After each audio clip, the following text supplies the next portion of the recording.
A subdelegada do Goberno en Pontevedra presidiu esta mañá a Xunta Local de Seguridade do Grove, na que o municipio se adheriu ao novo Bioxen, un protocolo de colaboración entre as forzas e corpos de seguridade do Estado e a Policía Local no marco do programa de seguimento integral das vítimas de violencia de xénero. A firma deste protocolo va a ser una herramienta extraordinaria para mejorar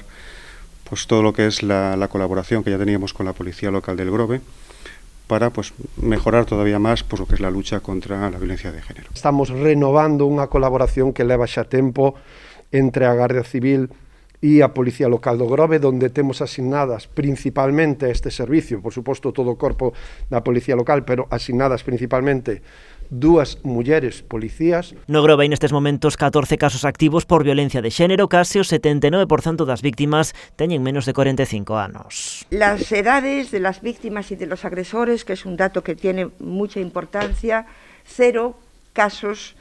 menores de 18 años, en el caso de las víctimas, 2 casos comprendidos entre los 18 y los 30 años, 9 casos entre los 31 y 45, 3 entre los 46 y 64 y 0 casos en víctimas, en personas mayores de 65 años. O alcalde do Grove alerta do elevado número de casos de violencia de xénero que se rexistran na localidade. Para nós temos que dicir que son moitísimas mulleres, 14 son mulleres,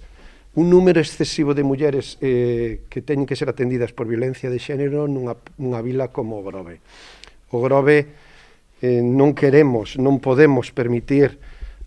este número de mulleres acosadas e en situación de violencia de xénero. O Grove é o 6º concello da provincia de Pontevedra que procede á renovación do Bioxen, un trámite que deben formalizar todos aqueles municipios que desexen permanecer dentro do sistema. O novo protocolo recolle o reparto de funcións e asignacións de vítimas entre as forzas e corpos de seguridade e adecúase ás referencias normativas actuais.